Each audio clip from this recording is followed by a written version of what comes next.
Assalamualaikum warahmatullahi wabarakatuh. Alhamdulillahi rabbil alamin. Wa bihi nasta'in ala umuri dunya waddin. Wassalatu wassalamu ala sayyidina Muhammadin wa ala alihi wa sahbihi ajma'in. Amma ba'd. Nazir dan semua ahli jawatan kuasa, Tuan Imam dan semua kawan-kawan masjid, seterusnya jemaah yang dikasihi Allah sekalian. Syukur kita kepada Allah Subhanahu wa taala, malam ini kita diberi kesempatan olehnya untuk sambung ulang kaji kita berkaitan dengan kunut kita pada minggu yang sudah. Di samping kita mengulang-ulang kaji akan solat, akan zakat, akan puasa, kita juga kadang-kadang masuk juga peristiwa-peristiwa semasa yang memerlukan pahaman sibik kita sama-sama, ya, untuk kepentingan kita bersama, insya-Allah. Jadi kalau kita berbalik kepada soalan imam pada minggu sudah, ya, kaitan dengan matan ataupun lafaz kunut kita.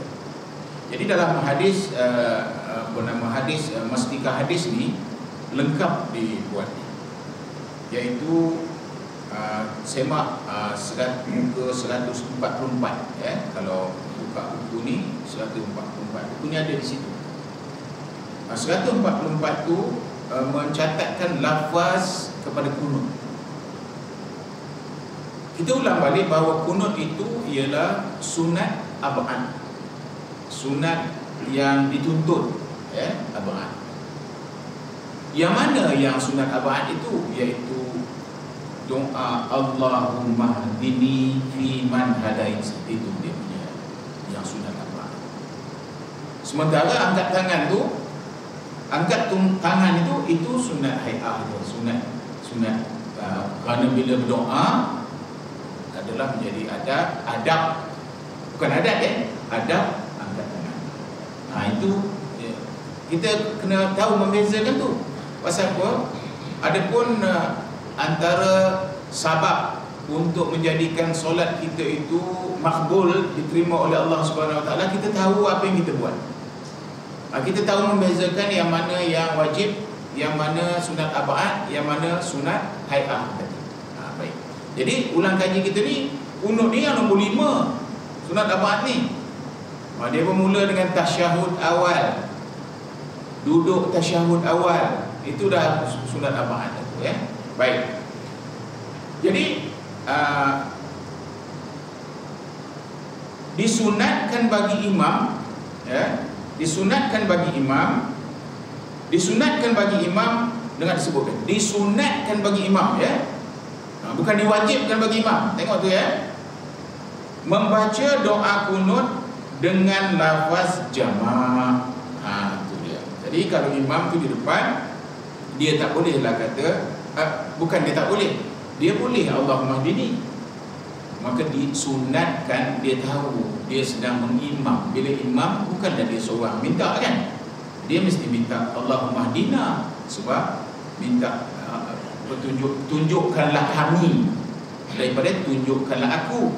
Jadi maksudnya kalau dia baca Allahumma hdini pun tidak ada cacatnya, tetapi adalah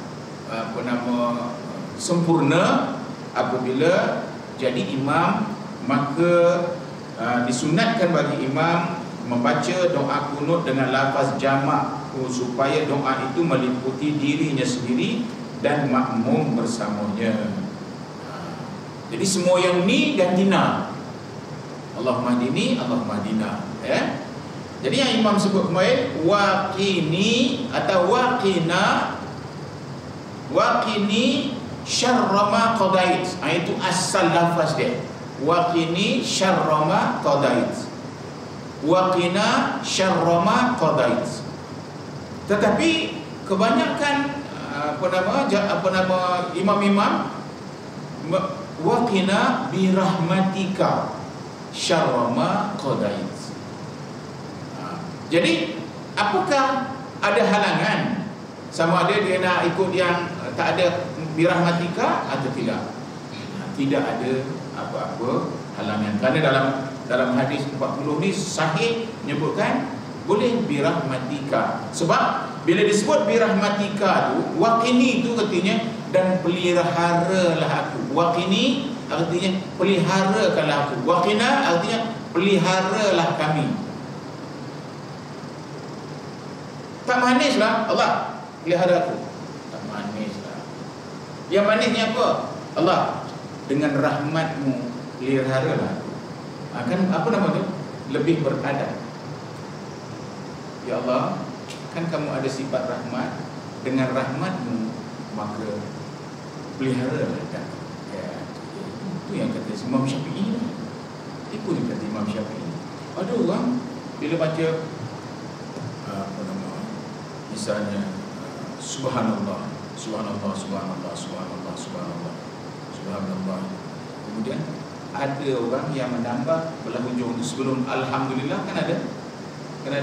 Itu orang tak nak baca. Pasal katanya Nabi tak buat. Tu nampak. Tetapi para ulama sudah bersetuju boleh baca. Sebab itu ialah menambah adab. Selawat atas Nabi mengikut ajaran Nabi ialah Allahumma salli ala Muhammad. Selawat Nabi. Tetapi tahulah yang berselawat tu Nabi, tentu dia tak kata dia Sayyid. Dia Nabi. Tentu dia kata, kalau saya tentu tak kata nama saya Datuk Zainal, tak kata ya cik tu tak malu apa ke, nama saya Zainal Abidin. Tapi orang panggil saya Datuk. Begitu juga Nabi Muhammad SAW, dia tak adalah mengata dia Sayyidina. Sebab dia Allahumma, dia baca Allahumma salli ala Muhammad. Jadi para ulama membuat keputusan supaya umat pengikut Nabi Muhammad, Allahumma salli ala Sayyidina Muhammad. Sayyidina Muhammad. Sebab itu orang kata kalau Sayyid itu keturunan Nabi. Sayyidina itu satu apa nama ni, satu penghormatan kepada Nabi Muhammad sallallahu alaihi wasallam. Itu yang dikata tadi, ada tambahan-tambahan yang dibuat tapi itu tidak merosakkan ibadah. Sebab ianya sudah disepakati oleh para ulama. Di sini disebutkannya kitab-kitab fiqh yang menyebutkan birahmatika tadi mengatakan, disebut dalam sini dalam Nihayatul Muhtaj jilid 1 muka surat 482, dalam Tanwiril Qulub muka surat 137, dalam Perhimpunan Ibadah muka 27, dan dalam Sabilil Muhtadin jilid 1 muka 212. Nampak dia nak menyedapkan supaya kita ada rujukan, bukan sesaja buat-buat. Itulah ilmu. Sebab itu dalam ilmu kita tak boleh nyangkal orang punya tu. Kita ini tambah-tambah tak boleh macam. Ya. Jadi dalam ilmu ni kalau kita rasa kita dah lebih, kali ada orang lebih lagi. Baru ni kita tengok dalam video ya. Siapa yang tahu kat saya video tu? Ada satu ustaz. Adapun sesiapa yang mensedekahkan sesuap makanan kepada orang fakir, orang miskin, maka pahalanya ialah sebesar gunung Uhud. Saya tak pernah dengar tu. Rupanya ada orang yang pergi kaji, baca. Kan saya kata dia hadis Nabi Muhammad SAW. Hadis Nabi ni, hadis ni sepanjang dia hidup 23 tahun dan sebagai Rasulullah tu, ada yang mencatat setiap apa yang dia cakap tu, catat. Ada yang mencatatnya. Perbuatan dia ada yang mencatatnya. Macam mana ada orang boleh mencatat? Itulah kehendak Allah. Yang orang mencatat itu dia pun tak perasan kenapa dia mencatat. Bukan semua orang dicatat dia orang. Ada misalnya kita kata King of England, ada orang mencatat dia. Modern tu ada lah juga catat, tapi tidur dia tak ada dicatat orang. Nabi ni seluruh kehidupan tu ada pencatat. Cuba bayang. Jadi Kalau orang tu hafal, ini ulang aja ni, ulang. Kalau orang tu hafiz, hafal hadis 100,000. Ni Al-Asqalani kata ni. Kalau orang tu hafaz hadis tu 100,000, maka dia dipanggil Al-Hafiz. Al-Hafiz Zainal Abidin, artinya dia hafaz 100,000 hadis. Kalau orang tu hafaz 300,000 hadis, orang tu dipanggil Hujjatul Islam. Hujjah, dia boleh berhujjah pasal dia ada 300,000. 300,000 tu bukan hadis tu saja dia hafal. Dia hafal hadis tu siapa yang mencatat, daripada siapa sampai ke Nabi tu. Dia panggil sanad, sanad Nabi. Imam Bukhari dengan Imam Muslim pula, dalam masa dia orang nak mengumpulkan semula hadis-hadis ni dulu, siapa yang membawa hadis ni? Simpulan, sifat latar belakang. Satu ketika ada satu hadis, Imam Bukhari nak dengar, orang tu katanya adalah pembawa hadis. Dia pun pergi ke rumah orang tu nak dapat hadis tu. Dia tengoknya orang tu tengah membagi ayam makan. Dia pun panggil, ayam tu datang berkumpul, tak dibagi dia makan. Dia mendengar hadis tu balik, tak hendak dia ambil hadis tu. Kata orang ni tak berapa, burung ayam. Nampak? Punya siasahnya, dia nak mengesahkan hadis-hadis Nabi. Mungkin hadis itu betul, tetapi oleh kerana yang membawa hadis itu tadi macam itu rupanya, dari panggil ayam tu makanan tak dibagi, maka hadis itu tak nak diterima. Itu contoh aja bagaimana orang panggil kita panggil telitinya orang merakamkan hadis-hadis Nabi Muhammad SAW. Apa saya cakap tadi? Iaitu ada perkara-perkara yang dalam hadis begini, tetapi dalam bacaannya bertambah. Ada hadis Nabi yang saya baru dengar baru ni, saya pun cari, jumpa hadis tu. Orang siapa membaca Astaghfirullahalazim alladzi la ilaha illa huwal hayyul qayyum wa atubu ilaih. Selama ini kita tak pakai hayal kan? Dan kita panjang sama hayyul qayyum kan? Yang ni hayyul qayyum wa atubu ilaih. Hadis sebenarnya macam mana? Hadis sebenarnya Astaghfirullah alladzi la ilaha illa huwal hayyul qayyum wa atubu ilaih. Kadang-kadang kita semayang di masjid-masjid luar, lepas saja imam tu dia akan baca tu hayal. Apa hayal pula kita kata? Rupanya barang siapa baca 3 kali, maka diampunkan segala dosanya yang telah lalu. Beza hayal, beza hayal kan? Ini hadis Nabi Muhammad SAW. Kalau kita kata kita dah mendengar semua hadis, tak betul. Banyak betul hadis. Kan tadi kita kata, kalau orang tu menghafal 300,000 ke atas, maka orang tu panggil Al-Hakim. Hakim buat bijaksana dalam bahasa Melayu. Hakim, hukama. Oh, hebat betul. Ada ke ulama sekarang yang macam itu? Tak ada lah. Itu semuanya zaman-zaman Imam Syafi'i semua dulu. Yang lepas daripada itu barangkali adalah 150 kan, 200 gitu. Apa maksudnya tu? Hafazan hadis itu fil hati, bukan fil kutub. Banyak orang hadisnya fil kutub, pada kitab. Itu bezanya. Sebab itulah ya, dalam kita mengamati ilmu Islam ini, kalau sebelah kita dengar lain sikit bunyinya, kita tak boleh terus kata ini tak betul. Kalau rajin ajak dia duduk sembang, maknanya dia akan bagi tahu dari mana dia dapat kan. Itulah dia kata tadi bahawa sunat bagi imam Allahumma hdina. Itu biasalah kita, tak ada masalah apa-apa. Ini ilmu, bukan apa kan? Ini hanya ilmu ya. Setakat ini saja ya. Setakat ini maksudnya Setakat ini Allahumma hdina fiman hadait wa afina fiman afait wa tawallana fiman tawallait wa barik lana fima a'tait wa qina bi rahmatika syarra ma qadait. Itulah setakat yang dipanggilkan kunut yang mengandungi doa. Hal itu je yang mengandungi doa. Jadi selepas daripada itu, dan dikehendaki imam membacanya dengan nyaring dan diaminkan oleh makmum. Jadi makmum jangan diam. Pasal makmum tak baca. Kalau kita sembahyang kita baca. Tapi kalau kita berimam kita tak baca. Kerja kita mengamin. Allahumma hadina fi man hadait. Amin. Wa afina fi man afait. Amin. A tu dua harakat. Amin. Amin. Amin. Tak boleh amin, tak boleh, tak betul. Jadi amin, amin. Jadi kuat lagi bagus. Kalau tidak pula katanya dalam hati saja dah. Kuat lagi bagus sebab mengaminkan. Ya.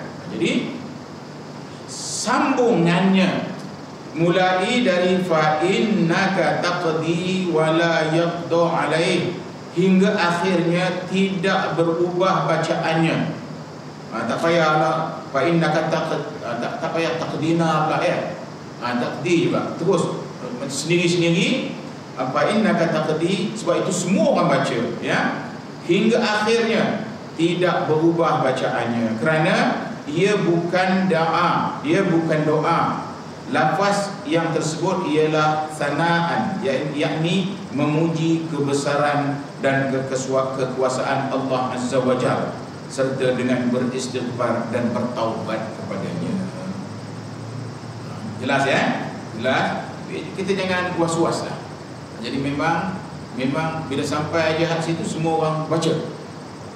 Baca lafaz yang eloknya lafaz tu lafaz lah. Lafaz tu ya.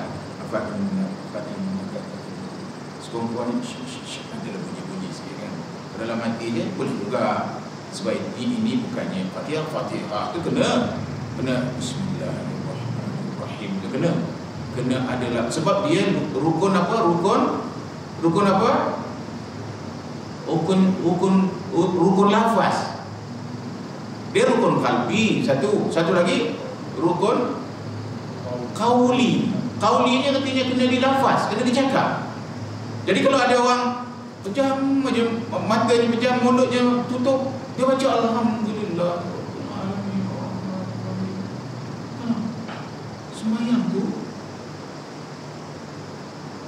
tak mengikut susunan Nabi Muhammad sallallahu alaihi wasallam. Sunnah Nabi alhamdulillahi rabbil alamin, lafaz rukun qauli ya. Satu lagi rukun apa? Fa'li, perbuatan, rukun sujud kan. Itu ialah dipanggil fa'li. Jadi ada yang qauli kena diqaulikan. Yang diqaulikan. Yang ini tak disebut rukun qauli pun. Ianya doa. Jadi bolehlah kita dalam hati, tidak jadi masalah. Tapi Fatihah jangan. Fatihah kenalah Bismillahirrahmanirrahim itu yang ternyata makhrajnya. Ya. Itu dia. Jadi ini yang disebutkan oleh hadis Rasulullah. Boleh baca balik ya. Muka surat 144, 145, 145 ya. 146 ya. 145 ya. Adapun mengangkat tangan berdoa itu ialah itu bukan apa. Kalau kita Allahumma di tangan ke bawah, tak payah sujud sahwi. Yang nak buat sujud sahwi tadi ialah kunut tu baru ketiga. Kalau kita dah bagi salam, Assalamualaikum warahmatullahi wabarakatuh. Assalamualaikum warahmatullahi wabarakatuh. Isteri kata, "Bang, tak ada kunut lah tadi." Sujud terus balik. Terus dia sujud balik.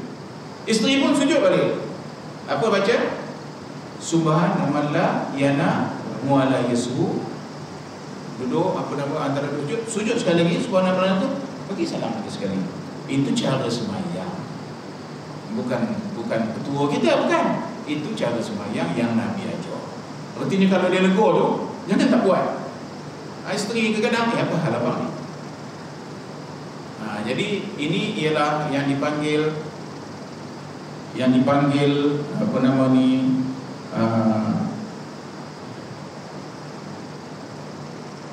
cara atau kefiat menunaikan sembahyang dan mengganti kalau ianya ada salah dan silap. Jadi itulah yang dikata kunut dan sebagainya tadi. Baik, kembali kita kepada tugasan-tugasan kita dalam solat ni sembahyang. Imam, Astaghfirullah dalam lafaz nastaghfirullah. Nastaghfirullah. Ya. Kalau mengikut yang mengikut hadis ini, artinya kalau dia melafazkan dengan kuat, tak ada jadi masalah. Sebab bila sebut wa nastaghfiruka wa natubu ilaih, artinya dia membawa doa, imam tu masih membawa untuk jemaah semua sekali. Jadi kita tak payah baca, kita amin dia saja. Jadi tengok imam, kalau dia nas, amin lah kita. Kalau dia tidak nas, kita kena baca. Ya. Jadi itu ialah yang dipanggil kebiasaan solat. Tapi kalau kita melihat kepada mazhab-mazhab lain, nanti dia berlain. Tapi tak perlu pula kita bicarakan, ya. Kerana kita dalam mazhab Syafi'i. Dalam kita bermazhab ni, dalam fiqahnya kita mazhab kita Syafi'i. Dalam tauhidnya, mazhab kita ialah Abu Hasan Asy'ari dan Abu Mansur Al-Maturidi. Dia ahli sunnah wal jamaah. Dia ada mazhab-mazhab kita yang ikutan. Ya.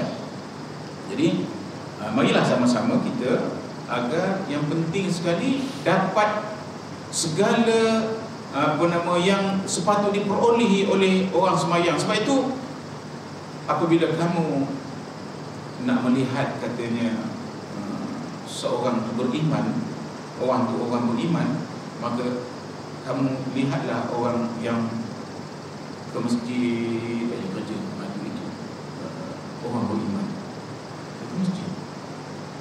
Allahu Akbar. Kalau kita dah jadi macam itu, alhamdulillah lah kita.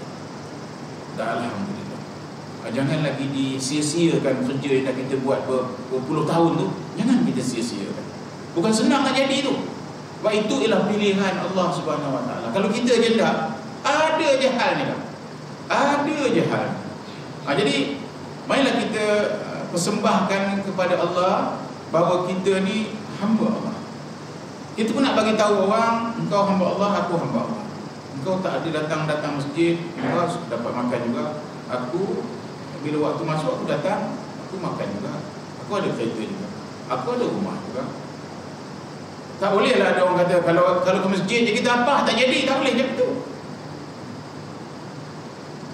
Sebab bila kita di masjid ni, kalau kita nak longgokan hadisnya, kalau ada orang menulis apakah hadis kelebihan orang ke masjid, kelebihan itu ke masjid, apa lagi kelebihannya? Kelebihannya kalau ikut akal aja lah, ikut akal aja. Akal kata kalau di rumah aku takkan sembahyang sunat. Akal kata nak satu sembahyang di rumah ni kita nak cepat siap aja, kita pun tak tahu kita baca ke tidak ni. Tapi dia dah jadi standard. Allahu Akbar, Allahu Akbar, kita tak tahu apa. Tahu dah salam, tengok jam baru 2 minit setengah. Tapi dekat sini tak pernah 2 minit setengah imam. 5 minit sama. Jadi dari segi akal aja, kalau di rumah memang kita takkan dapat buat apa-apa yang kita buat di masjid tu. Ada. Pasal apa? Pasal tak tahulah, barangkali besar benda yang beli tu. Kita sembahyang juga. Tapi macam ada orang cakap main patuk ayam. Tahu? Tengok ayam makan macam mana pun. Patuk ayam. Tapi kita tak tahu bahawa kita sembahyang batu ayam. Tapi kalau di sini tu, ya gitu kan. Sebab kita rasa, ini dari segi psikologi, dari segi akal pun dia dah jadi macam tu. Kemudian bila masuk tu kan ada pula doa dibaca, keluar dia pula baca doa. Kemudian nama itu i'tikaf ke tak? I'tikaf tu asal duduk je dalam tu, berniat kita i'tikaf tu kira detik. Pahala kira detik. Sampai habis sembahyang. Habis sembahyang pergi ambil balik, duduk i'tikaf lagi. Kira detik. Pahala. Jadi kita rasa orang yang berada di masjid ni, ataupun orang yang kita kata membudayakan. Hidup ni satu membudayakan. Mulanya pengaruh kawan, kadang ada masalah lah, kena nak minta tolong Allah ni, pergi sembahyang, lama-lama menjadi Nabi Muhammad sallallahu alaihi wasallam mengajar di Madinah tu kita kena sembahyang 40 rakaat di masjid. Jadi kita biasa kalau pergi Mekah, kita akan diminta berada di Madinah dalam 9 hari, 10 hari supaya kita dapat 40 rakaat solat dalam masjid tu. Kita tak tahulah dapat ke tidak. Pasal ada orang dia duduk di hotel. Alasannya jaga kesihatan. Pasal ni haji dekat ni katanya kesihatan.